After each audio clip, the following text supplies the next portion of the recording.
intimately connected with organizations now known to have been in the pay of the United States Central Intelligence Agency. And I feel directly inspired by the 200-year record of feminism. I think that there is no backlash right now to feminism, but rather to Gloria Steinem's brand of Betty Crocker feminism. And I think the New York media in particular has been utterly servile to the Gloria Steinem brand of feminism. Everybody's always asking me about her, you know, what kind of girl is she? She seems like a real bitch. Oh, she must be very aggressive and pushy. You know, they have these whole preconceived ideas of girl who gets to where Gloria is in life, what one has to do. Then there are other people who say, well, Gloria's a star, not a writer. A lot of people say that. A lot of people talk about her star instinct, that she's always just slightly too far ahead in any avant-garde movement. There are people who just make simple fun, like Al Capp, who called her the Shirley Temple of the New Left. Do you remember the East Berlin Youth Festival of 1951, when 26,000 young people from 104 countries massed to salute the heroic North Korean army for its struggle against the American imperialist aggressors? And when Harry Truman showed up on propaganda posters as a brand new Adolf Hitler? Or do you remember the Moscow extravaganza of 1957? 100,000 young people, many of them future leaders of Africa, Asia, and Latin America, gathering at the fountainhead of communism to celebrate such gala occasions as Hiroshima Day and Anti-Colonialism Day. For 6 successive youth festivals, the Kremlin did all of the talking, and the people who paid for the fireworks made sure they turned out the proper shade of red. But then something changed in Vienna in 1959. The person most responsible for that first partial scatter-shot Western success at the Vienna Festival was a young student leader named Gloria Steinem. Her independent research service helped bring those freewheeling young Americans to Vienna. Now Miss Steinem reveals that her work at Vienna and later at the Helsinki Youth Festival of 1962 was secretly paid for by the Central Intelligence Agency. And in fact, somewhere amid that tangle of CIA philanthropies, you'll find a 1962 Independence Foundation grant to the Independent Research Service for $125,000. Gloria, at the festival, you worked for the Independent Research Service. That's right. Well, exactly when did your own association with the CIA start, and in what fashion? Did they come to you, or did you go to them? In 1958, when I came home from India, I discussed with student leaders, past and present, many of them active with the National Student Association, this kind of small foundation to encourage Americans to go. They thought it was a good idea, too. I was then told by foundations and professors and friends that I should not do this, that I would get in trouble with the House Un-American Activities Committee, the American Legion, all of those 50s people. And I became convinced that it was impossible. It was at that point that the student leaders said to me that they had in the past received funds for international programs from the CIA, and that they felt that this was important and could also be partly funded by the CIA. Well, I mean, did you feel that you really tried? I mean, did you go around to all of the wealthy private foundations, wealthy private people, and explain your point of view, and explain why you felt it was important that the United States be represented at these things in a certain way? What did they tell you? They told me that, well, the Ford Foundation, for instance, told me that they thought we were too liberal and too controversial, and that we would endanger their cultural programs in Austria. I mean, the first festival was being held in Vienna.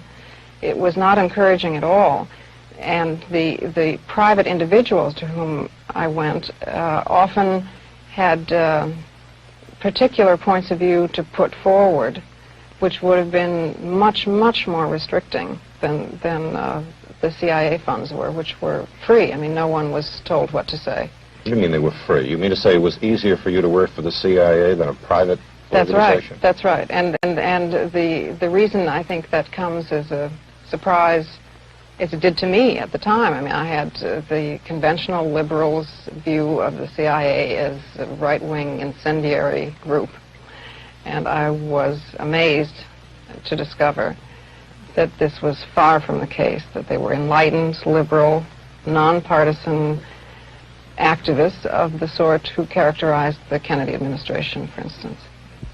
You have not been working now for the CIA since 1962. You still criticize. You were down recently in Washington? Yes, when the story broke that I had for 4 years been a Central Intelligence agent, I was demonstrating outside the Pentagon underneath Mr. McNamara's office against bombing in Vietnam.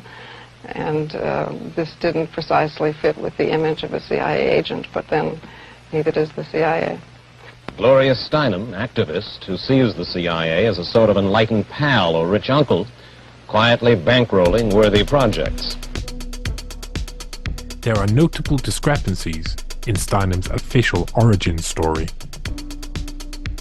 In 1959, the so-called Independent Service for Information was set up at Harvard, coincidentally while Pottinger was a student at the university. The program was created to target European youth attending the Vienna Youth Festival with anti-communist propaganda designed, supplied and delivered secretly by the CIA. To achieve this goal, the agency required the participation of youth leaders who were well-traveled and capable of persuading young people that communism was the enemy. Steinem is even mentioned in Hugh Wilford's critically important historical masterpiece, The Mighty Wurlitzer, which covers the creation of the CIA and much of its early leadership and development. In a chapter entitled Students, Wilford writes, "It was the fall of 1958. And like many educated young women of her generation, Gloria Steinem was having difficulty finding a rewarding job. Dazzlingly bright and talented, just returned from a 1.5-year-long scholarship trip to India, where she met and befriended Indira Gandhi and the widow of revolutionary humanist M.N. Roy, the 24-year-old Smith graduate was reduced to sleeping on the floors of friends' apartments as she hunted for work in New York. Then came the call from Clive S. Gray, a young man she had met in Delhi, where he was ostensibly working on a doctoral dissertation about the Indian higher education system. Not only was it clear that the ISI was a CIA operation, Steinem soon discovered this fact for herself after asking about the funding for the project, with Wilford writing, "Lund, Sigmund and Bebchik were all working directly for the CIA when they organized the ISI. So too was Gray, whose real purpose in India was talent spotting potential agents in the student movement. As for Steinem herself, she became witting when she began asking questions about the ISI's funding, and the undercover CIA officers explained that the Boston grandees and foundations apparently subsidizing the venture were in fact pass-throughs for secret official funds." Listen, I wonder if you can help me. I want a girl. Yeah, well, I know we all do, yes. My name is Hugh Hefner, and I'm editor-publisher of Playboy magazine. I worked as a Playboy bunny in order to write an expose of what the working conditions were. I started with a personal investment of $600. In 8 years, I've built an empire worth $20 million. It was being presented as a glamorous place. It was not the glamorous place that Hugh Hefner was trying to sell it as. You were a bunny girl for a while, an undercover bunny girl. Yeah. To write a story, I changed my name and went to. I thought I would get through, a few auditions and write about the auditions, but they were so desperate for people that it kept going on, and I ended up working off and on for about a month. I read all the ads, that you were supposed to get $300 a week, and it was this, wonderful job. I was hired, but I had to go through the training course, which is at your own expense. Reverse. Oh, here we go. All right, fast. Okay, now real high carry. Whoop, there we go. Whoa! It was horrible. There was nothing fun about it. It's really hard work. You're carrying trays, you have 3-inch high heels on, you're paid very little, the trays are heavy, your feet hurt. I learned of what it's like to be hung on a meat hook. I mean, that's the emotional experience of walking around in a costume that's so tight it would give a man a cleavage.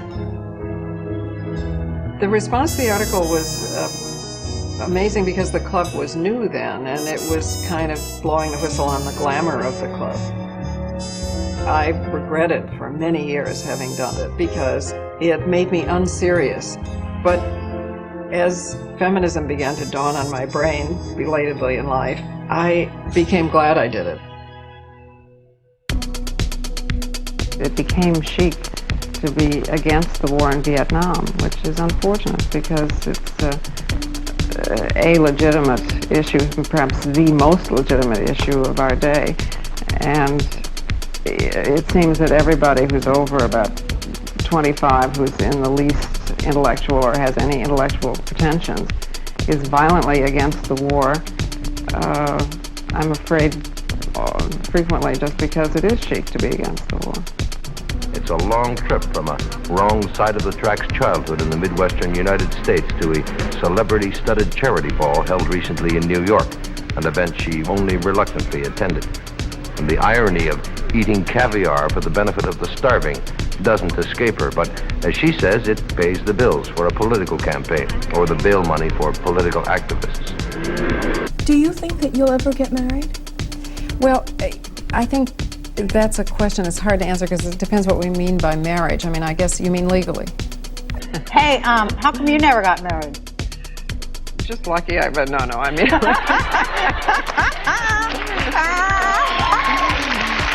Gloria Steinem eventually found being asked the same question irritating.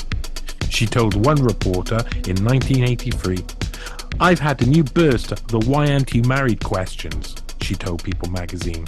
"In fact, I've been seeing Stan Pottinger, someone I met because he was a civil rights lawyer, for more than 8 years, but I have no desire to get married. I'm very happy the way I am." The following year, Stan Pottinger's central role in the Iran Contra scandal was made public, and Gloria Steinem and Stan Pottinger parted ways. Steinem then started a relationship with billionaire industrialist Mort Zuckerman.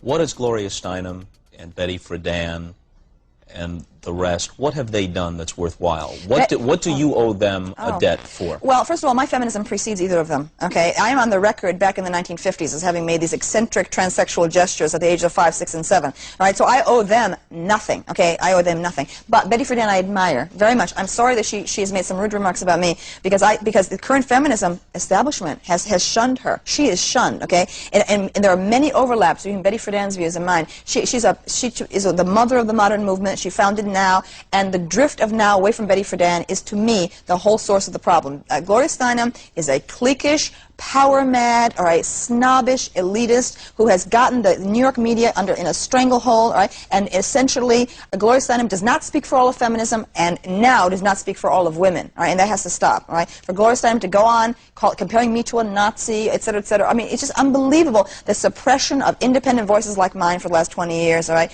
is appalling.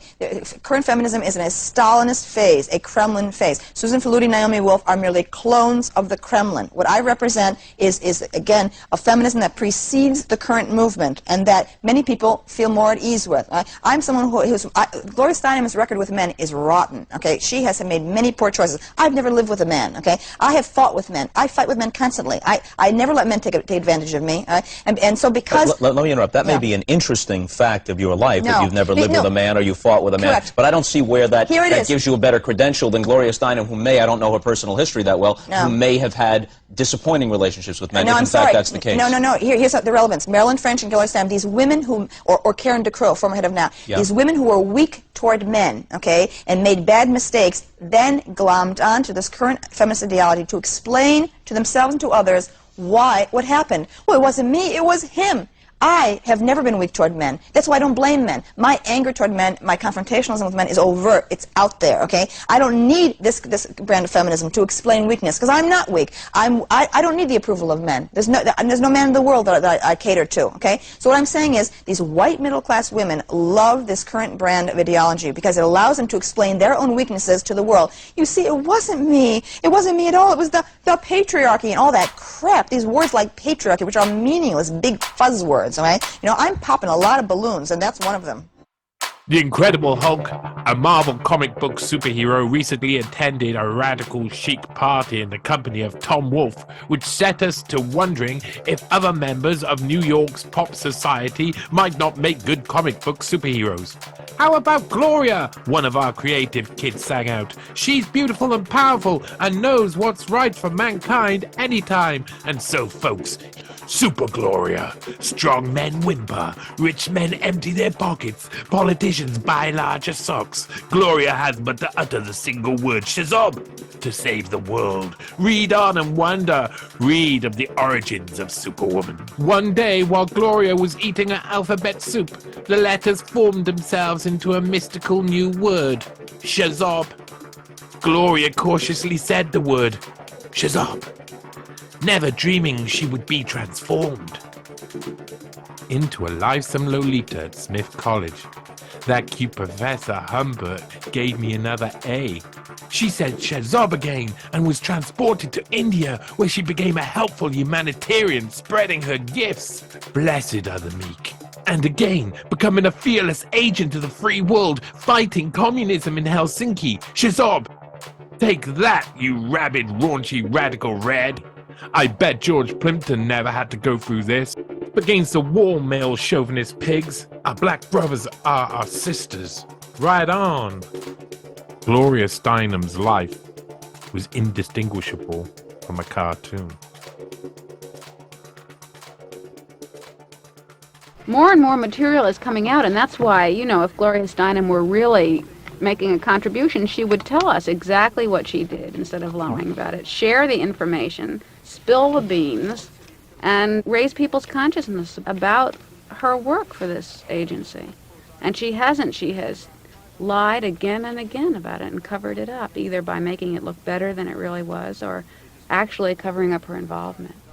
That was Kathy Sarachild talking about Gloria Steinem's connections with the CIA. Kathy Sarachild belongs to a radical feminist group called the Red Stockings that has accused Ms. Magazine editor Gloria Steinem of having a 10-year association with the Central Intelligence Agency. The organization, known as Red Stockings, compiled a detailed report on Steinem's relationship with the CIA. Red Stockings first released the bulk of the detailed material in the 16-page press release at the More Women in Media conference on May 9, 1975. It detailed information we had found showing that Gloria Steinem had a 10-year association with the CIA stretching from 1959 to 1969, which she had been misrepresenting, and conveyed our concerns as early movement activists that Miss Magazine and the Women's Action Alliance, another organization Steinem was instrumental in founding, were hurting the women's liberation movement. The material in the press release included the long article Gloria Steinem and the CIA, as we explained, would be part of the forthcoming theoretical journey we were publishing called Feminist Revolution, analyzing the women's liberation movement's successes and mistakes and proposing a renewed offensive. An interview on Ms. Politics and Editing, with one line censored and other scattered material from the press release, remain in Random House edition, but the main article, Gloria Steinem and the CIA, has been deleted. Random House purchased Feminist Revolution early in 1976, shortly after it was published by Red Stockings, with the intent to republish it in full. Lawyers for the publishing house saw nothing libelous in the original material. The one point they questioned in the articles on Steinem was quickly substantiated to their satisfaction. The publisher even arranged to buy from Red Stockings the original type in which the book was set. A 3-month production schedule was planned. After we had passed the libel reading and signed the contract, we were reasonably confident that the book would soon be published as it was. On October 25, 1976, Red Stockings sends Jason Epstein, now editor-in-chief at Random House, a letter inquiring about the book. On October the 27th, Epstein replies by letter saying that he has been advised by the legal department that publication of the material in Section 6, the section in which the Steinem article and others on Ms. appeared, would pose unacceptable legal risks. We are asked how we would like to proceed. However, what Kathy Sarachild and the other radical feminists of the Red Stockings didn't know is that the newly installed head of Random House, Jason Epstein, was in fact a friend of Gloria Steinem's then boyfriend, J. Stanley Pottinger. The many significant questions surrounding Gloria Steinem's relationship with the CIA continued to bother her throughout the 70s. In May 1976, New Dawn for Women magazine published an article entitled "Miss Steinem, Are You Now or Have You Ever?" An investigation into the connection between Gloria Steinem and the CIA by Mary Parrott Nichols. The very well-researched piece stated, Gloria Steinem has been through many changes, transformations, transmutations. This mild-mannered reporter has all her life slipped into telephone booths and emerged a new person with a new costume and a new set of beliefs. And Random House's editor, Jason Epstein, comes up again. But this time, his links to the CIA are much more pronounced. In a 1972 article in the New York Times Magazine, Merle Miller wrote of the trips which Random House editor Jason Epstein took in the early 60s at the expenses of the Fairfield Foundation, which was really the CIA. According to Miller, in Acapulco, Epstein and commentary editor Norman Podhoretz and Podhoretz's wife, Midge Decter, indulged in various anti-communist cultural activities on the beach. Jason went around introducing himself to everyone as an American spy. Epstein later wrote, "The fault of the CIA was not that it corrupted innocents, but that it tried, in collusion with a group of insiders, to corner a free market." In October 2005, Stanley Pottinger was still hanging around with Jason Epstein, as noted in a short article in the Daily News entitled "Safe Harbor in the Storm," which stated, "Friends of Judith Miller, writer Mary Brenner, novelist and former federal prosecutor Stanley Pottinger, retired Time Inc. editor-in-chief Norman Pearlstein, and their respective spouses and date supped with the embattled New York Times reporter and her husband, Jason Epstein." Eventually, the name Epstein was to dominate Stanley Pottinger's life.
Shaping a great reset for the post-corona era.